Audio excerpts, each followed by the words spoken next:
প্রিয় ভাইরা মা বোনেরা, এমন তিনটি জিকিরের সাথে আজকে আমি আপনাদেরকে পরিচয় করিয়ে দিব যে তিনটি জিকির আপনার জীবন চলে গেলেও কখনোই ছাড়বেন না।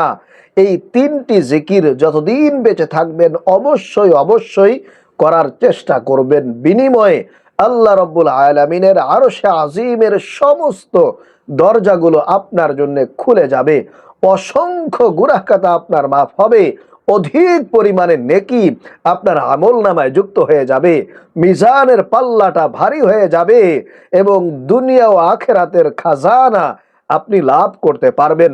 ফলে হাসতে হাসতে আপনি জান্নাতে যেতে পারবেন ইনশাআল্লাহ তাআলা। প্রিয় ভাইরা মা বোনেরা, জিকির মানে হচ্ছে আল্লাহ তাআলাকে অধিক পরিমাণে স্মরণ করা। আল্লাহ রাব্বুল আলামিন পবিত্র কোরআনুল কারীমে এ ব্যাপারে খুবই চমৎকার ভাবে উল্লেখ করেছেন। আল্লাহ তাআলা বলেন, ইয়া আইয়ুহাল্লাযীনা আমানু যকুরুল্লাহা যিকরান কাসীরা ওয়াসাব্বিহুহু বুকরাতাও ওয়া আসীলা। হে মুমিনগণ, তোমরা আল্লাহ তাআলাকে অধিক পরিমাণে স্মরণ করো এবং সকাল বিকাল আল্লাহ তাআলার পবিত্রতা বর্ণনা করো। সুবহানাল্লাহ। আল্লাহ পাক রব্বুল আলামিন আরেকটি জায়গার মধ্যে বলেন, ওয়াজকুরুল্লাহা কাসীরান লাআল্লাকুম তুফলিহুন। তোমরা আল্লাহ তাআলাকে অধিক পরিমাণে স্মরণ করো। ওয়াজকুরুল্লাহা কাসীরান লাআল্লাকুম তুফলিহুন। তোমরা আল্লাহ তাআলাকে অধিক পরিমাণে স্মরণ করো, লাআল্লাকুম তুফলিহুন, যাতে করে তোমরা সফল হতে পারো। আল্লাহু আকবার। প্রিয় ভাইরা মা বোনেরা, এজন্য জিকির কিন্তু অনেক গুরুত্বপূর্ণ এবং ফজিলতপূর্ণ আমল। রাসূল করিম সাল্লাল্লাহু আলাইহি ওয়াসাল্লাম বলেছেন, প্রত্যেকটি বস্তু পরিষ্কার করার উপকরণ আছে, আর অন্তরের ময়লা, অন্তরের আবর্জনা পরিষ্কার করার উপকরণ হলো আল্লাহ তাআলার জিকির। সুবহানাল্লাহ। আরেকটি জায়গায় আল্লাহর নবী সাল্লাল্লাহু আলাইহি ওয়াসাল্লাম বলেন, যেই ব্যক্তি তার রবকে স্মরণ করে আর যেই ব্যক্তি তার রবকে স্মরণ করে না, এই দুইজনের মধ্যে পার্থক্য হলো, এই দুইজনের দৃষ্টান্ত হলো, একজন জীবিত, অর্থাৎ যেই ব্যক্তি আল্লাহ তাআলাকে স্মরণ করে সে হচ্ছে জীবিত, আর একজন ব্যক্তি হচ্ছে মৃত, অর্থাৎ যেই ব্যক্তি আল্লাহ তাআলাকে স্মরণ করে না ওই ব্যক্তি হচ্ছে মুর্দারের ন্যায় মৃত। এজন্য প্রিয় ভাইরা মা বোনেরা, অবশ্যই অবশ্যই আমাদেরকে জিকির করতে হবে। আল্লাহ রসুল জিকিরের ব্যাপারে অসংখ্য হাদিস বর্ণনা করেছেন এবং আল্লাহ তাআলাও কিন্তু জিকিরের ব্যাপারে পবিত্র কোরআনুল কারীমের মধ্যে আয়াত দিয়ে দিয়েছেন। প্রিয় ভাইরা মা বোনেরা, জিকিরের ফজিলত প্রসঙ্গে আরো একটি চমৎকার হাদিস আল্লাহ রাসূল সাল্লাল্লাহু আলাইহি ওয়াসাল্লাম বলছেন, হাসরের মাঠে আল্লাহ পাক রব্বুল আলামিন 7 শ্রেণীর লোককে তার আরশ আজিমের নিচে ছায়া দিবেন, স্থান দিবেন। আল্লাহু আকবার। তার মধ্যে এক শ্রেণীর মানুষ হলো তারা যারা আল্লাহ তাআলাকে একান্তভাবে স্মরণ করেছে এবং আল্লাহ তাআলার ভয়ে তাদের চক্ষু দিয়ে অশ্রু প্রবাহিত করেছে। সুবহানাল্লাহ। আল্লাহ তাআলা হাসরের মাঠে কিন্তু ওই শ্রেণীর লোকদেরকে, যারা আল্লাহ তাআলাকে স্মরণ করেছে, আল্লাহ তাআলার ভয়ে চোখ দিয়ে অশ্রু প্রবাহিত করেছে, তাদেরকে আল্লাহ রাব্বুল আলামিন কিন্তু আরশ আজিমের নিচে স্থান দিবেন।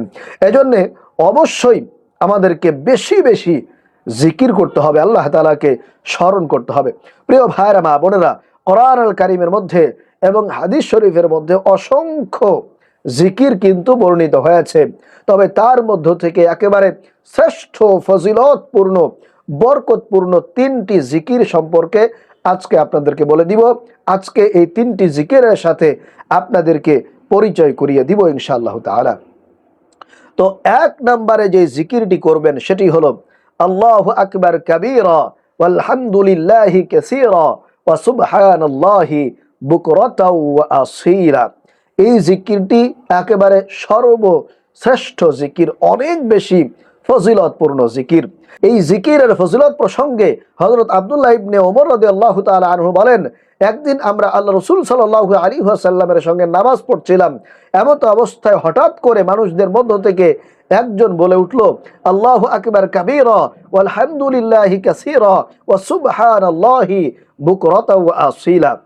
এই বাক্যগুলো শোনার পরে রাসূল করিম সাল্লাল্লাহু আলাইহি ওয়াসাল্লাম জিজ্ঞাসা করলেন, এই কথাগুলো কে বলেছে?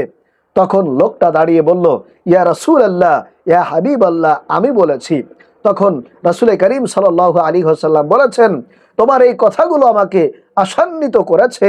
এই কথাগুলো বলার কারণে আল্লাহ তাআলার আসমানের সমস্ত দরজাগুলো খুলে গিয়েছে। আল্লাহু আকবার।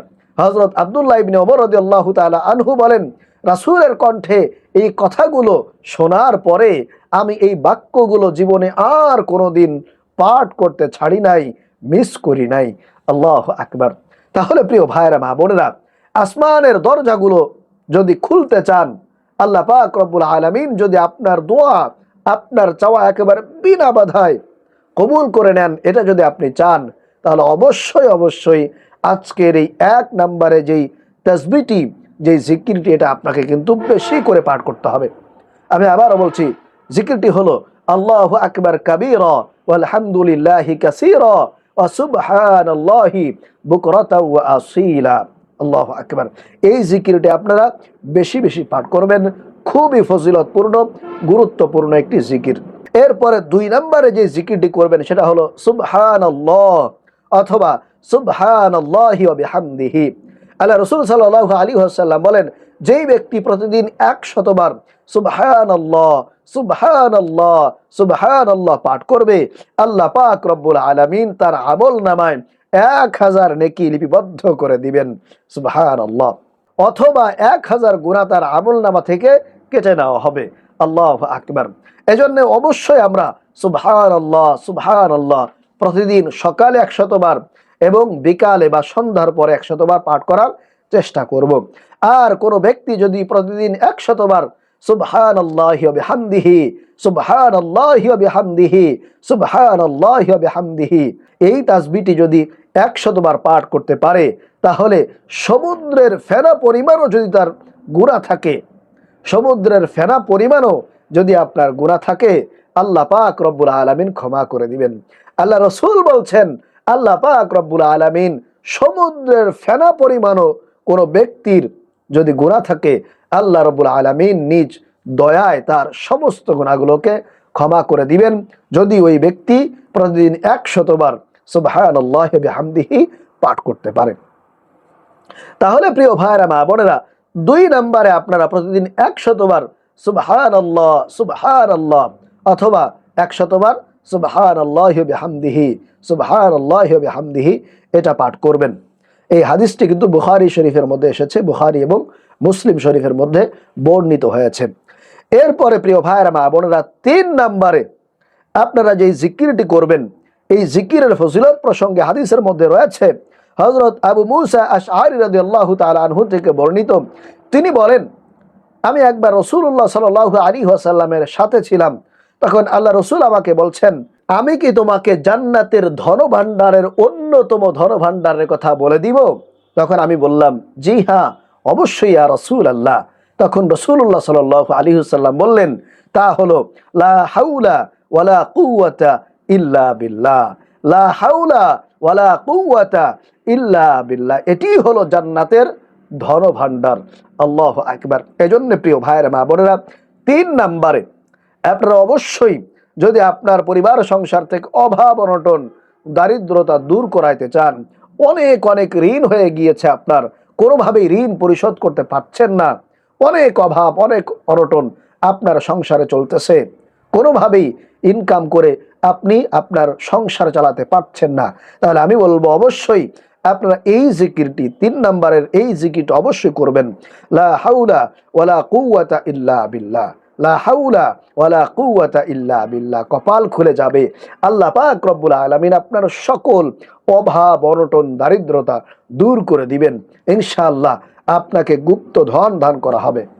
এজন্য প্রিয় ভাইয়েরা মা বোনেরা, অবশ্যই লা হাওলা ওয়ালা কুওয়াতা ইল্লা বিল্লাহ এই জিকিরটি আপনারা বেশি বেশি পাঠ করার চেষ্টা করবেন, সকালে এবং বিকালে। এছাড়া যে কোনো সময়, যেহেতু রজব মাস চলতেছে, সবে মেয়ারাজের মাস চলতেছে, খুবই বরকতি মাস, সম্মানিত মাস, এই মাসে আমল করলে আল্লাহ রাব্বুল আলামিন কিন্তু কবুল করে নেবেন। আশা করি আপনারা আজকের এই আমলটি বুঝতে পেরেছেন, আজকের এই আমল সম্পর্কে আপনারা জানতে পেরেছেন। আল্লাহ পাক রব্বুল আলামিন আমাদেরকে এই 3টি জিকির বেশি বেশি পাঠ করার তৌফিক দান করুন। আমিন।